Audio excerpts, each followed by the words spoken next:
insisting he accept their lies as real, by insisting he was never to his people tied, by dictating exactly what he might feel, by permitting haughty joy, but never pride. They believed a lion could be brought to heel, that a lion could from his courage be pried, that the lion himself would learn to kneel, that a lion would not care even if his line died, that the lion himself would accept such a deal. In the end, it was only to themselves they had lied.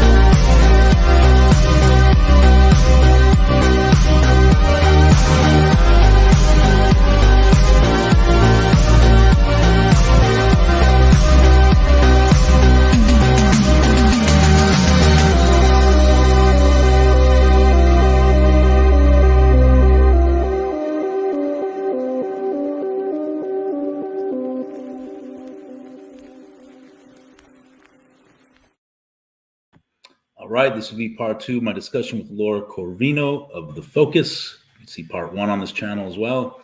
And here we go.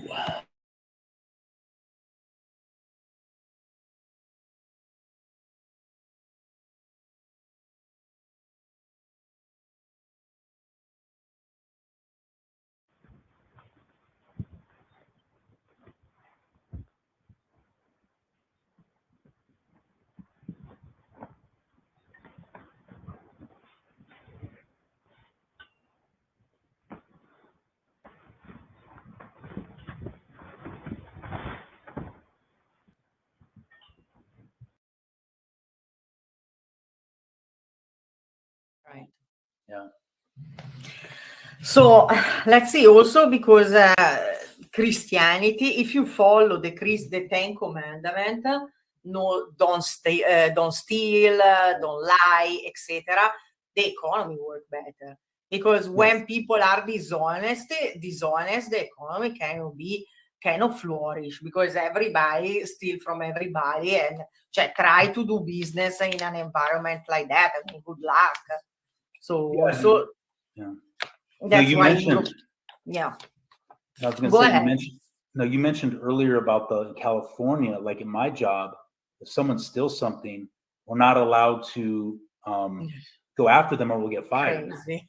So and people steal stuff from our job all the time, and it's expensive stuff. So you're right. The 10 Commandments, if we live by those, right? Don't bear false witness, don't steal, no adultery, right? And don't those kill. Principles cause a nation, if that becomes the main moral fabric of your nation's going to prosper. You're gonna prosper, absolutely. Yeah, that's one of the reasons why all Western nation and European nation are created by people of European descent. That's why all country created by people of European descent, they are strictly intertwined with Christian religion, are rich. Right, and the Black churches, when I've talked to Black Christians before, in the Black churches, they don't promote that. What they promote is, they call it Black liberation theology. So they embrace this victim mentality. And they always talk about set the captives free, but they make excuses for the criminals in their community. Instead of telling them, hey, repent, that's sin, they make excuses for them, blame the white man. And it's funny because now I roll back, now that I'm racially awake, and I roll back my conversations with people I thought were strong, solid Christians that were Black. they always tended to make excuses for the Yeah. crime in their neighborhoods among their people, because they don't have that biospirit, that Christian Western biospirit of, like you said, high morals, don't steal, don't lie, don't bear false witness, be accountable. They don't have that as part of the biospirit. It's always blaming someone else. They don't have the love for the truth. Right. I see that people who tend to be honest, etc., have something. They have a love for the truth. Yes. These people lie and they don't care. They lie all the time and it's nothing to them. Yeah, and that's the love for the truth is what matters. And that's exactly what led me to where I'm at now. And going through the last few years has been amazing because I've had, like Jesus said, division in my family because I've taken a strong stand on my view of the Jews, the racial question, but also the ideologies that are very liberal that people embrace. I've had to take a stand on that, and it's caused issues in the family. Yeah. I still have relationships with them, but they know where I stand, and it's time where we can't afford no longer to placate people. You have to have a love for the truth, and if you speak the truth and people get offended, it has to be a situation where you're okay with it. You're okay with them being offended because we don't have much time. Right now, I believe that we're in this long war of attrition, right? And we may not see the results of what we do now in our lifetime, but we have to do it for the future generations. But Jesus, I think somewhere in the Bible, correct me if I'm wrong, he said that when he will return, he will not bring a peace. He will put a brother against brother, right? Yeah, he said that. He says, I didn't come to bring peace, but a sword. And among family relationships. And I've seen that recently in my own family. And in my own family, when I lost my job, it was State Farm. And I saw people in my own family having no compassion for me, almost like that's what you get. So I got a job quick, right? And then something happened with one. Thank you. Yeah, and something happened with one of my family members recently, who's a homosexual, hates God, he hates Christ, he's everything that you would picture wrong with this country. He has this very leftist mindset. He went through something recently, and I just had to say it. My mom wanted me to have this pity for him, and I told my mom, no, he's there because of his own actions. So I know it may sound tough, but I gave her this tough love.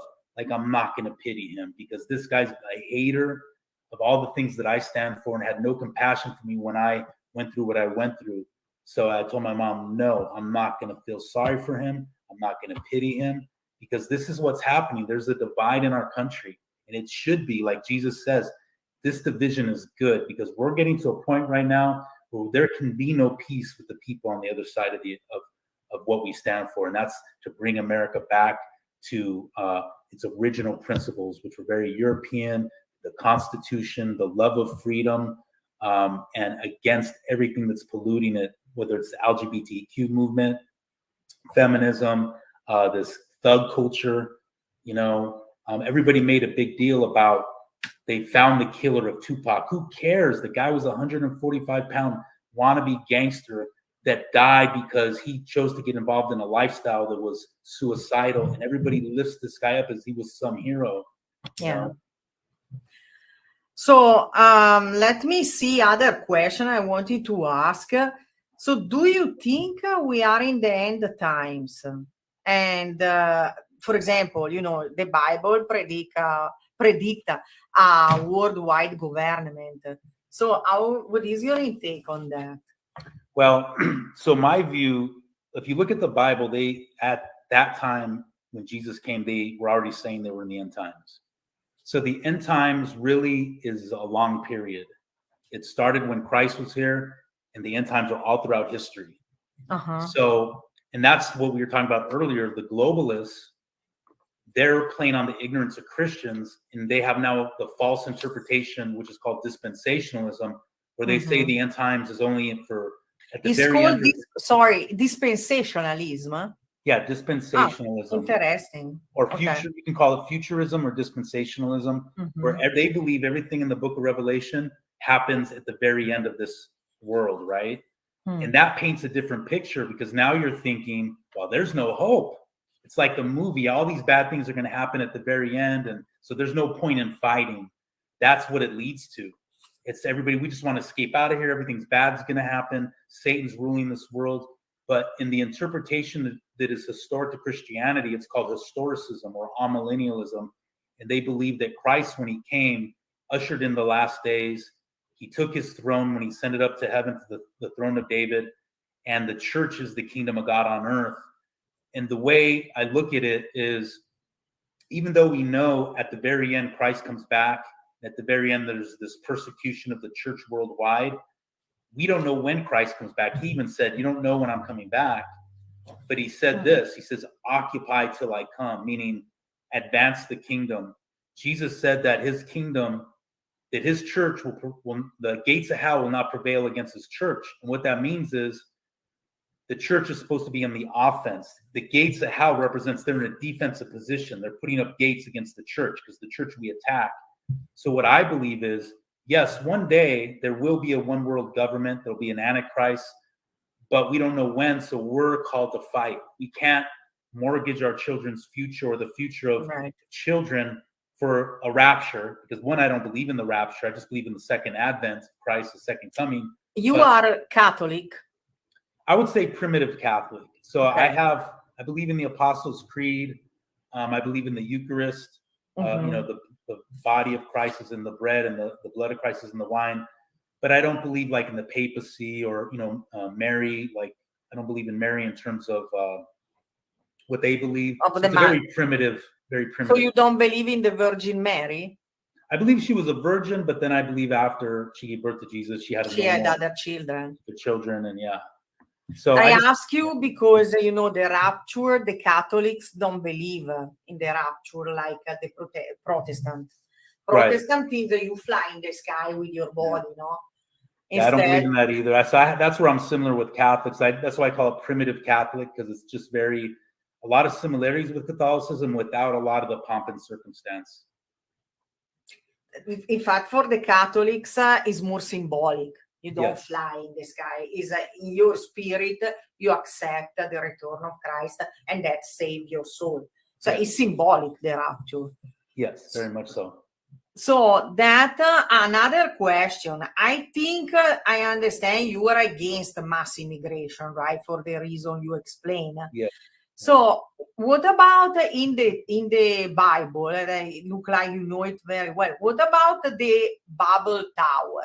Is that a way for the Bible to warn us against this multiculturalism that is plaguing us?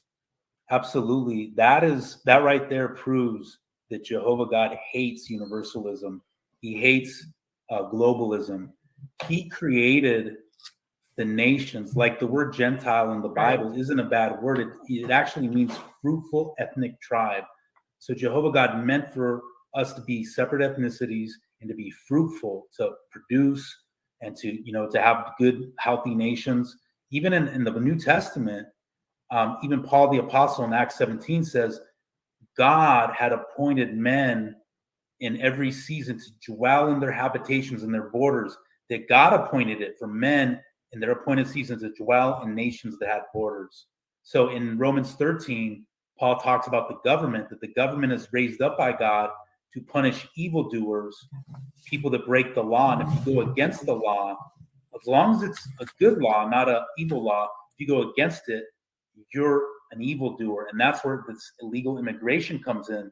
These people that are violating our law and crossing over our border, people that support that, you're actually against God, because you're not respecting the laws of the people that he put in charge to put in place.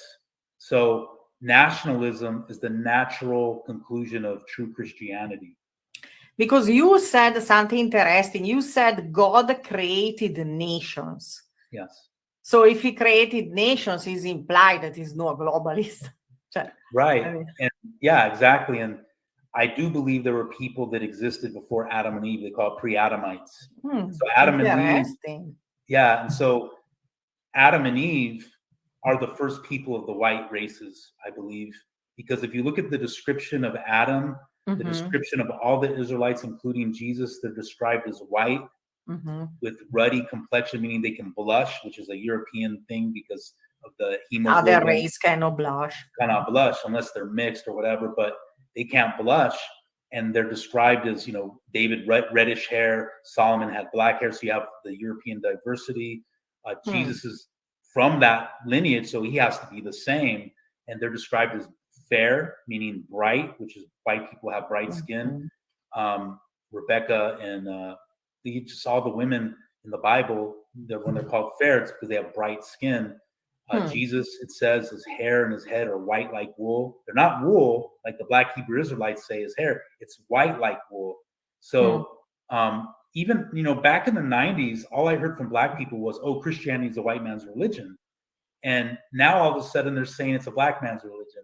But I remember the 90s, oh, it's a white man's religion, because really it essentially is. Now, I'm not saying other people can't be saved, because that's not my opinion. But I do believe the fact that even Christ said in Revelation that by his blood he purchased men of every tribe, tongue, nation, and people. So that means even in his kingdom, there's still supposed to be separate nations, tribes, and tongues. They're not supposed to be all just one thing just because we're all Christian. There's still supposed to be separate nations, tribes, and tongues. But let me ask you, you said that you believe that there were other people before the creation of Adam and Eve. So Yes. who were those people? I believe it was the other races. I believe like blacks, Polynesians, what we call Native Americans, what do they call them? The Indians from India, they call them whatever, Dravidians. So there's a book I have by Charles Wiseman, and he actually goes into science and talks about the evidence of these races existing a long time ago, before Adam and Eve. And so I believe when Adam and Eve came, they were God's first covenant people. So this was Adam was God's first king. And when he forfeited that immortality, God, that's the first prophecy about Jesus, in Genesis 3:15, that he would, a seed of the woman, prophesying to the virgin conception of Jesus, would be raised up to trample on the head of the serpent. And it's interesting because on my journey to this point that I'm at now, in 2020, I was thinking about, black people, right? And why they have a hard time, even the Christian ones, of having the law written on their heart, God's law. And a friend of mine told me, well, Solomon, do you ever think that maybe they're the children of Cain? I'm not saying they are, but he put this question to me, and it opened the door for my journey to find out more about racial stuff. And now he's turned on me because he backed off. He acts like he never proposed that to me.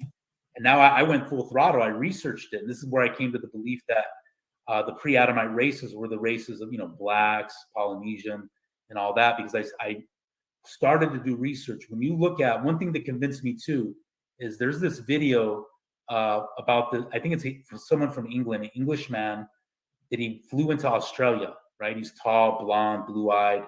And then you look at these Aboriginals from Australia. I said, there's no way they come from the same ancestor. A lot of people say that. Yeah, I said, there's no way. So that led me to look at the story of Cain and Abel. Cain was scared to leave the family, right? He was scared of being killed out there. So there had to be other people. Then he found a wife, right? And they say, the Christians will say, fundamentalists, well, that was his sister, but there's no evidence of Adam and Eve having daughters until after Seth. And then why would she be living by herself somewhere out there? So he obviously found someone because there were people out there already, and he built a whole city. Oh, okay. Yeah. And so it then helps us say, well, no, we're not all from the same ancestor, because there's this concept of the human race, but you never see that concept in the Bible of the human race. We just see there's different races and ethnic tribes and ethnicities, and we each have our own ancestor that we came from. And I believe white people came from Adam and Eve. Also, scientifically, this is supported, but of course, that we have this fantascience that need to follow a narrative that cover up all things that they share. Because according to this, if I don't remember wrong, there is the Homo sapiens, that at some point he arrived, he intermarried with the, if you can say like that, with the Homo Cro-Magnon, Homo of Cro-Magnon, that he has this gene of the intelligence. And that happened also in some part of Europe. It didn't happen. So there are prehistorically, when we talk about prehistory, then there is this is Cro-Magnon that they found remain in France and many parts of Europe, that he has this gene that is how is called? I don't remember scientifically. Is the gene of intelligence that it was on this Homo of Cro-Magnon. And then there are other races that come from other group, like I don't remember now, but there are other prehistorical hominids, if you can call like that they were less evolved. So even scientifically, there is even the science confirm this idea that there isn't a common ancestor where all humanity come from. Right. I think for the Asians, they say they come from the Denovisan or something like that. And apparently, I haven't done too much research, but there's people that have scientists that say that the blacks have 20% what they call ghost DNA from a prehistoric hominid that no longer is around, that nobody else has. So you're right, even scientifically, the skull shape, right, just DNA blood, we're different than other people. They're different than us. We're not all the same. We don't have a common ancestor. So it totally destroys the whole Marxist view that we're all the same, right. That race is just, they'll say it's a social construct. But we know that that's not true. But they hate white. Race doesn't exist, but they hate white. How is it? Right. And then they say white people have no culture, but they say it in English. Isn't that ironic? They're saying it in the English language, that white people have no culture. Have no culture.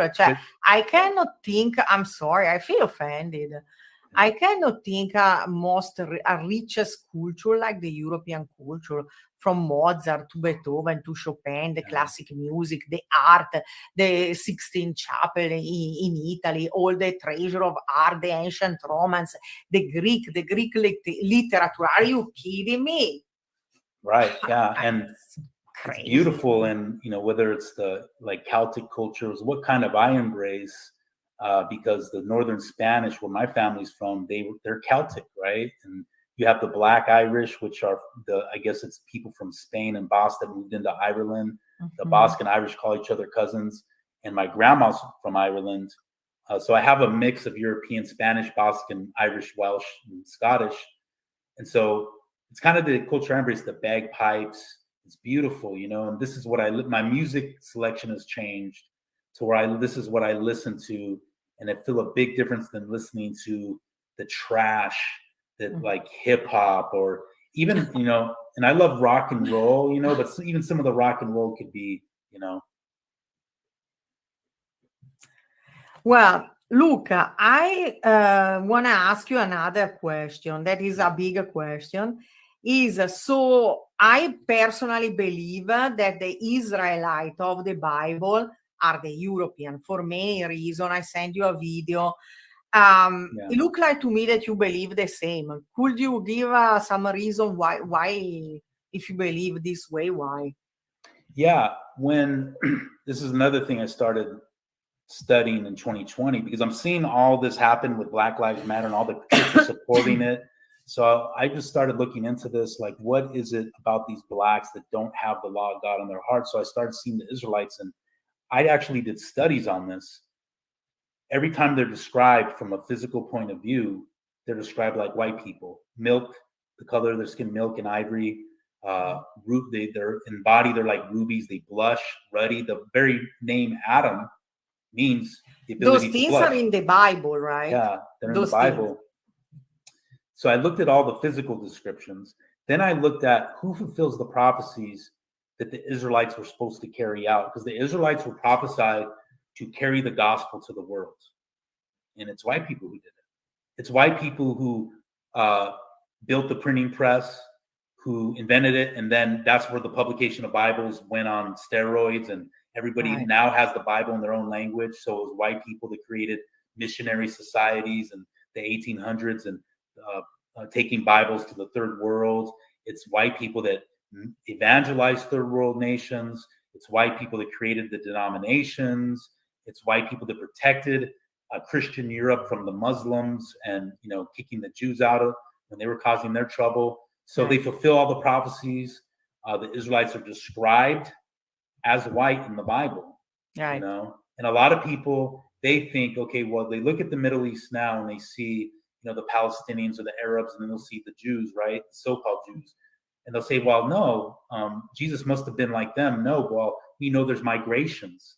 You can't, just like if you look at America 500, 600 years ago, well, you're not going to see white people here. You'll see the natives, right? So you can't judge what lived there 2,000 years ago based on what lives there now.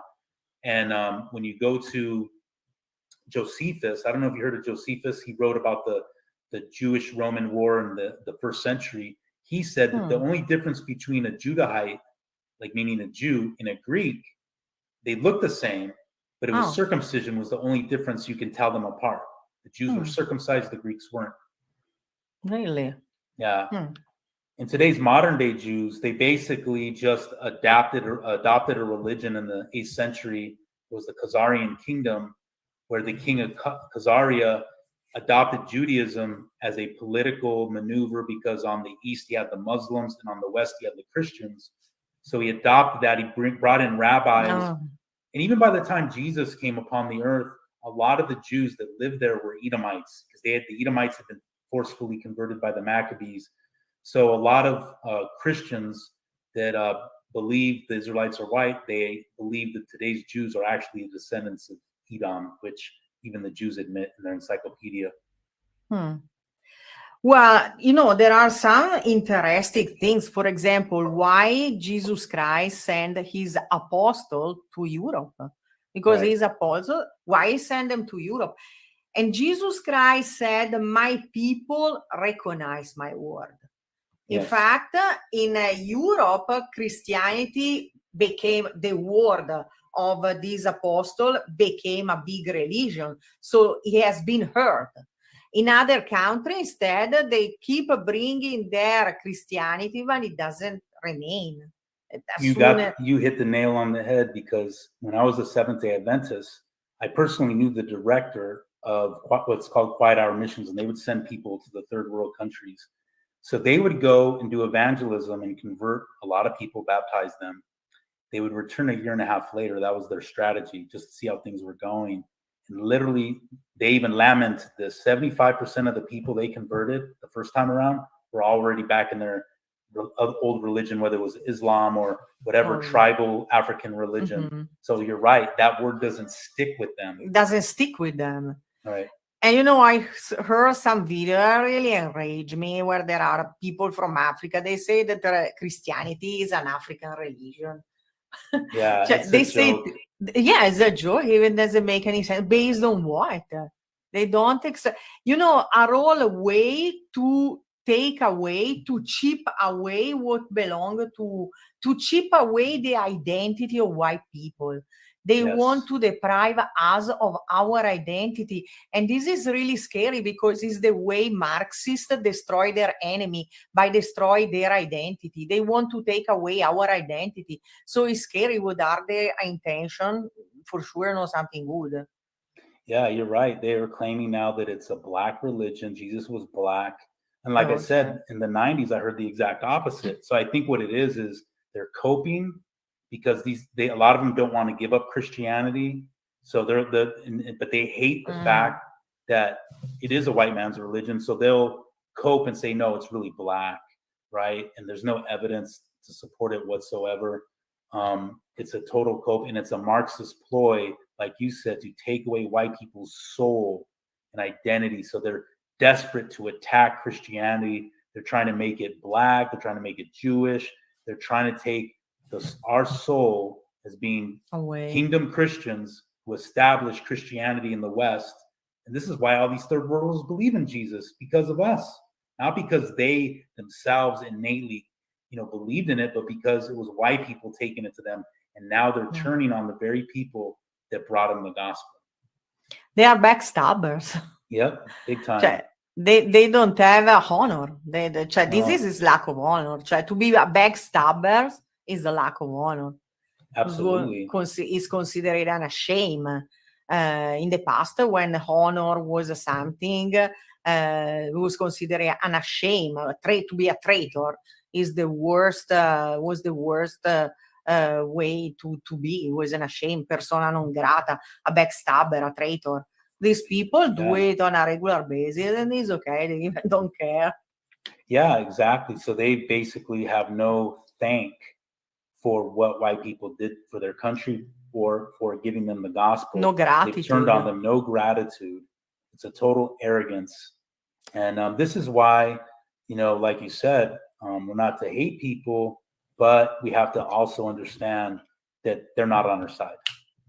Also, you know what? It's not just to be, we don't have much in common. Right. Because honestly, I don't hate them. Actually, when they commit a lot of crime and they do horrible things, it's difficult. Don't hate them, because how you cannot hate evil. Right. But there are some, of course, you cannot say all of them. There are black people who are good people, but they are a minority. Yeah. When you see, and this is not something that you see in the soap opera, is in the website, the statistic in the website of the FBI. I mean, even if it's now, they are taking it down because they don't want people to know the truth.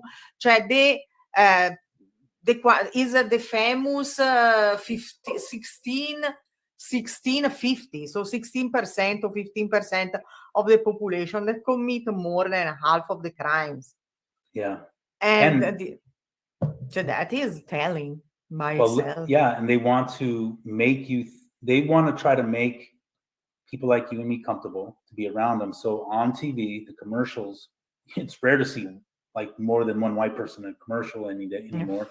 So they put them on the commercials inordinately. They're very little population, but they're on most of the commercials, and they act on the commercials. They act white because they want to make you think that, they're just like us. So they want you to be comfortable to be around them, but it's a deception because they're not like us. And why is it that everybody that's not black is scared to walk down black neighborhoods? There's a reason for it, because these are not people that you should feel safe around at the end of the day. And like you said, there are good ones, but they're heavily outnumbered, and they don't fit in with their own community because their own community will tell them, oh, you act white and you're this. So they're not the norm. You are a cocoon. They call them cocoon. Yeah. And now I was just going to say, when they get numbers in a city, see, I'm in California. The one good thing about California, there's not many black people overall. Really? More Hispanic. There are more Hispanic. Yeah. So when I grew up, we had black in the Chicano gangs, right? The blacks were always getting beat up because they were heavily outnumbered. So they've largely lost a lot of their population in LA because of the immigrants. Their communities have decreased in LA because of the immigrants. So in California, and even in the prison system, blacks don't run anything. It's the Hispanics that do. So here in California, I grew up, they were always outnumbered. When they tried to riot in 1992 with the Rodney King thing in our city, the Chicano gang members would not let them. So, but this is the thing though, when they get their numbers, when they outnumber other people, because I had cousins that moved to Atlanta, and they told me, gosh, they were fighting every day. This is in the 90s. They said the blacks over there were different than the ones out here. Well, the ones out here have to mind their P's and Q's because they're outnumbered. Yeah. I live in Atlanta, so some area of Atlanta, you couldn't go. So it's ridiculous. There are areas in the city populated mostly by black that you cannot go. And one day I got lost in my car and I passed through, and what you see is kind of look like to be another country. It's all dirty. You see people standing in the street that they look like drunk. I don't know. But it look like another country. There are some neighborhoods that are considered dangerous. That is like another country. It doesn't look like the same city. Wow. I was living in Midtown. And lately, I made some video about Atlanta, like a couple of years ago when I was living there. downtown Atlanta, oh my gosh, how it became scary. Downtown Atlanta, nobody go. When I was living in Atlanta, to go, especially in the evening. And I think it used to be nice there a long time ago, right? It used to be in one of those, They used to Yes. call it the Big Apple of the South. It's actually downtown. It was very beautiful. The architecture, the monument, the fountain is beautiful. There are all the church. But I remember when I went to a church in downtown, I always try to be there early because they had the mass early because just to walk to your car like this, you're watching around. Yeah, that's not a good way to live. Have to leave church early just to get to your car. Wow, yeah, that's not. And now it's gonna be like that everywhere because with open border, we have masses of. Now tell me that this is not an attempt genocide. How can they say that is all conspiracy theories when there is the open border open? They want to defund the police. They want to take away the Second Amendment, and they open the border. Yeah, it's a betrayal of the citizens. Now, there was a book by a French guy, I think he wrote in 1973, called Camp of the Saints, and he talked about this How very is thing called? that's happening now. Repeat the name. The Camp of the Saints. Okay. Now, I didn't read the book because it's expensive. It's like, I think if you see it on Amazon, it's hundreds of dollars. So I just saw someone do a review on it, but he talked about this, about basically, obviously it's what they call fiction, but it's really, he's talking about a reality that's going to happen to Europe. So he's talking about France, right? But Europe and America, because we're an extension of Europe, and it's the flood of these immigrants, and it's a betrayal of the citizens, and specifically it's white citizens, because they know that if they can get rid of the white man and woman, they'll have their utopia, because it's only the white man and woman that have it within their biospirit to stand up against tyranny, because it's natural for us to hate tyranny. To hate evil. To hate evil, yes. First of all, is an IQ that Europeans have around 100, and you cannot have a first world civilization if the average IQ is less. Then there are the Asians that they have a slightly higher IQ, around average around 103, 104, but they are very submissive for some reason. Because the difference between races, I always say, is no physical, is in the mindset. Different races have different mindset. Yes. And the Europeans, people of European descent, are the only one that have this deep love for freedom. I don't see the same love for freedom in other races. I don't see it. I don't see it. In fact, during the whole COVID thing, I saw Black people, they loved it when white people were getting their freedoms taken away, because it's like this revenge that they have, this revenge lust. They were enjoying white people getting their freedoms taken away. So that's why this truther movement, it's kind of like this libertarian truther movement where they're trying to unite everybody.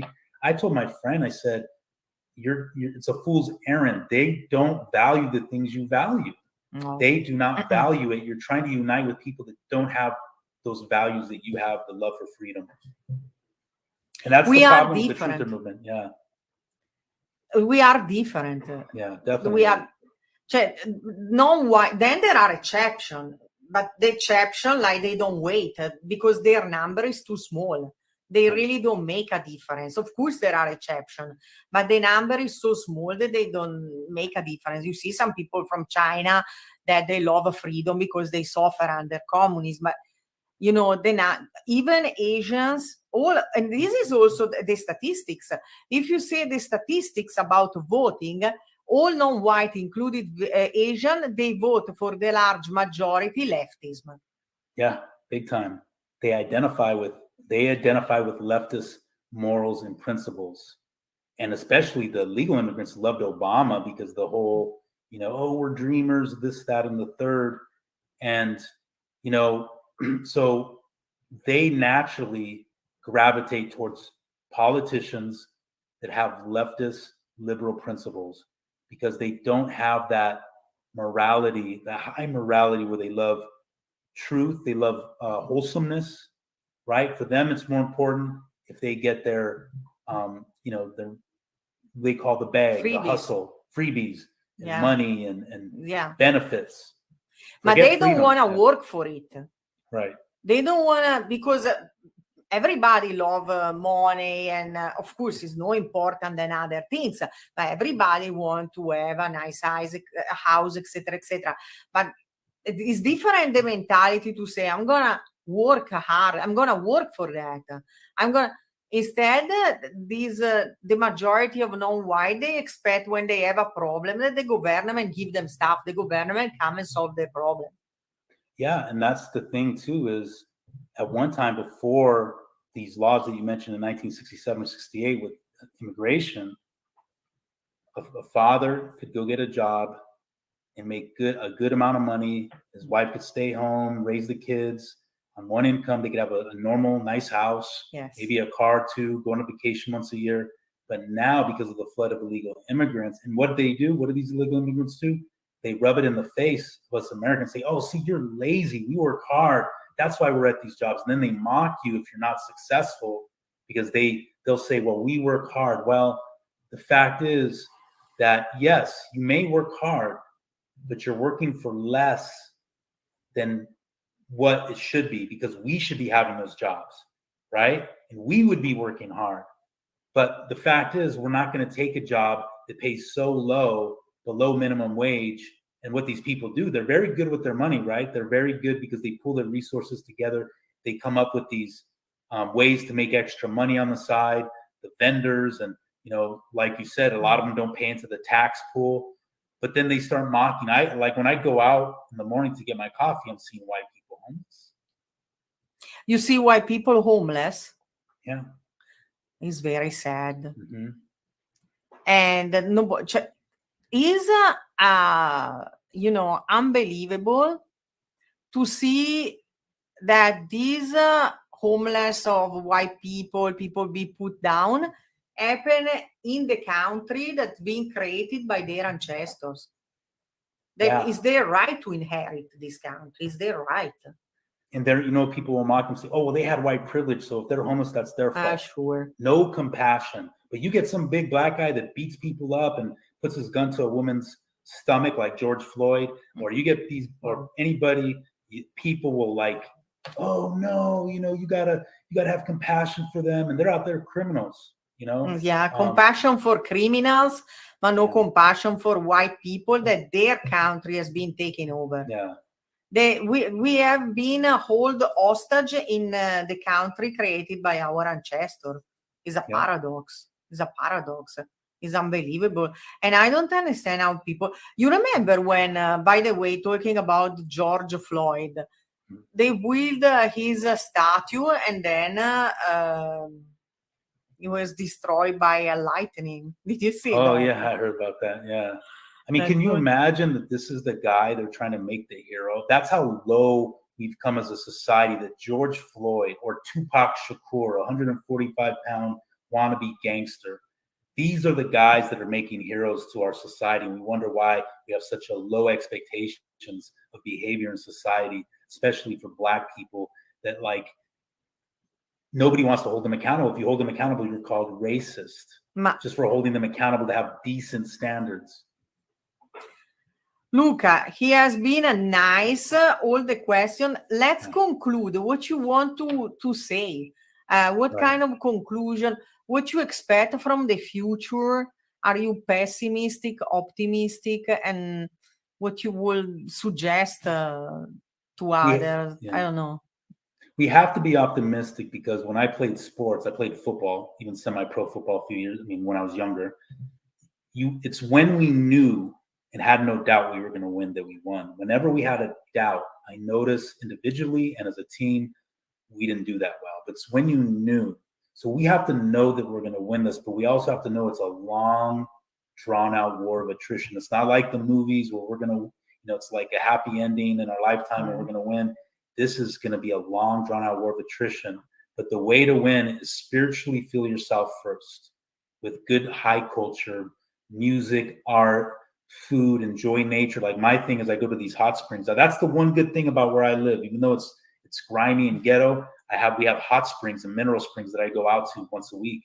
And so find nature, but also be ready to fight, whatever that means, whether it's with your words and speaking, whether it's through the gospel. And, if you're a guy, especially Legally. yeah, train, get in good shape, just be ready, because there may be a day where this goes beyond rhetoric. And I would just say, stay positive, but do this motivated by love for your people, not hatred for others. But love for your people will cause you to fight. So there may be that day, but be positive, be optimistic, because there's no other way. I mean, either we fight now and have the mindset of winning, or the white European race goes nearly extinct. Exactly. And you don't want anybody living in that world. Let me ask you, but it's true that in California, just that pop up in my mind, you don't have water, you cannot use water. Yeah, I think you're not supposed to water your grass. Like where I live, it's not a problem because we get no grass because it's always hot over here. We get like 120 in the summer. So we rarely get grass. But I heard with people that have lawns, they can only water it. I don't know if it's on certain days they're allowed to water it. And if they're caught watering it, your neighbors will snitch on you and you'll get fined and all that. So I don't know how many days they're allowed to. It's certain days that you're allowed to water your lawn. So they don't want people to use too much water. Right. They don't want it sounds like Marxism. Oh, exactly. Yeah, that's what it is. And, it's insane. Like I said, I'm probably going to move out of state. That's my next move. The only good thing here is we do have some good nature type things here in the Coachella Valley, but California is a dying state. It's dead. It's the inflation, the homelessness, the drugs, and these laws that are favoring criminals to not approach them if they steal something, the zero cash bail. It's high just taxes. It's high taxes. And it's a shame because California is, from its natural resources, a beautiful state. Beautiful, but they're making it unlivable. And not to mention, of course, if you're white, then it's probably, it's going to be even worse. But this is like I said, it's a long, drawn out war of attrition. What we have to do is embrace the Aryan worldview of eternal struggle, right? So that's what the Aryan worldview, one of eternal struggle. When you read the Bible, the Christian kingdom is one of struggle, trial, and tribulation. So we have to enjoy struggle. And I just encourage people, I know there's nationalists that aren't Christian. They may have their pagan religion, but I just encourage people, submit to the kingship of Christ. Look to Christ and embrace his values, what he taught, how he lived. And that's going to go a long way for us recapturing America, because America is Christian. It's what we built America under, is the kingship of Christ. And that's all, and never give up. And never give up. So I don't know. Thanks so much for this Laura. interview. I really appreciate it. Maybe we can repeat sometimes. Yeah, and absolutely. I'm gonna put it on tonight and talk to you soon. And send me, send me the link of your channel so I can post it. Okay, I will. Thank you. Yeah, I'll send you my BitChute and my YouTube. Yes. All right. Thanks so much. Thank you, Laura. Blessings in Christ. Bye. Bye. Bye.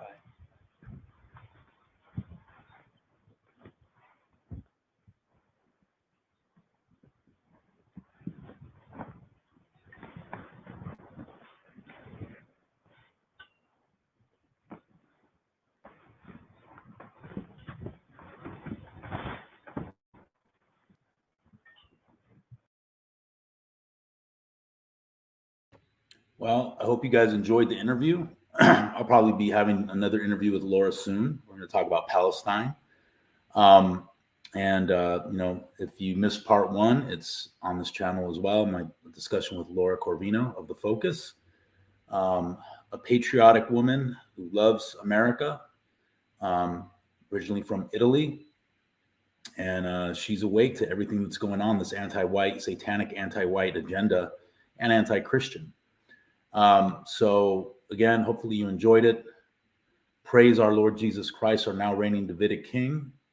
Hail Christ. And like I said, we as kingdom Christians got to embrace the Aryan worldview of eternal struggle. Now, Aryan means pure and noble, right? Christ is pure, he is noble. And that is what the kingdom is all about, the worldview of eternal struggle. Embrace that.